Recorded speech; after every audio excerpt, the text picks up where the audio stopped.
ആഫ്രിക്കയിൽ നടക്കുന്ന G20 ഉച്ചകോടിയിൽ പങ്കെടുക്കുന്നതിനായി പ്രധാനമന്ത്രി നരേന്ദ്രമോദി വെള്ളിയാഴ്ച ദക്ഷിണാഫ്രിക്കയിലേക്ക് 3 ദിവസത്തെ ആഫ്രിക്കൻ സന്ദർശനത്തിനാണ് വെള്ളിയാഴ്ച തുടക്കമായത്. ഉച്ചകോടിയിൽ വിവിധ ലോക നേതാക്കളുമായി പ്രധാനമന്ത്രി കൂടിക്കാഴ്ച നടത്തും. ചരിത്രത്തിൽ ആദ്യമായാണ് G20 ഉച്ചകോടി ആഫ്രിക്ക വൻകരയിൽ നടക്കുന്നത്.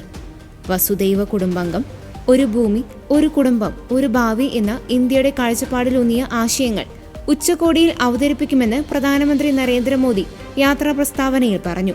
ഉച്ചകോടിയോടനുബന്ധിച്ച് ജോഹന്നാസ്ബർഗിലെത്തുന്ന നേതാക്കളുമായി പ്രധാനമന്ത്രി മോദി ഉഭയകക്ഷി ചർച്ചകൾ നടത്തുമെന്ന് റിപ്പോർട്ടുകളുണ്ട്. ദക്ഷിണാഫ്രിക്ക ആതിഥേയത്വം വഹിക്കുന്ന ഇന്ത്യ, ബ്രസീൽ, ദക്ഷിണാഫ്രിക്ക നേതാക്കളുടെ യോഗത്തിലും പ്രധാനമന്ത്രി പങ്കെടുക്കും. ഐക്യദാർഢ്യം, സമത്വം, സുസ്ഥിരത എന്നതാണ് ഈ വർഷത്തെ G20യുടെ പ്രമേയം. 3 വിഭാഗങ്ങളായിട്ടാണ് G20 ഉച്ചകോടി പൂർണ്ണമാകുന്നത്.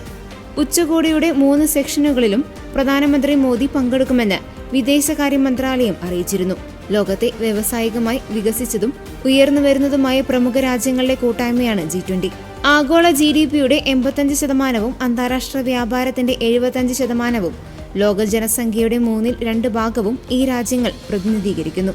അതുകൊണ്ട് തന്നെ ഈ ഗ്രൂപ്പിന്റെ തീരുമാനങ്ങൾ ലോകത്തിന്റെ ഭാവി നിർണ്ണയിക്കുന്നതിൽ വലിയ പങ്ക് വഹിക്കുന്നുണ്ട്. Argentina, Australia, Brazil, Canada, China, France, Germany, India, Indonesia, Italy, Japan, republic of Korea, Mexico, Russia, Saudi Arabia, ദക്ഷിണാഫ്രിക്ക, തുർക്കി, UK, US, European union, African union എന്നിവരാണ് G20യിൽ ഉൾപ്പെടുന്നത്.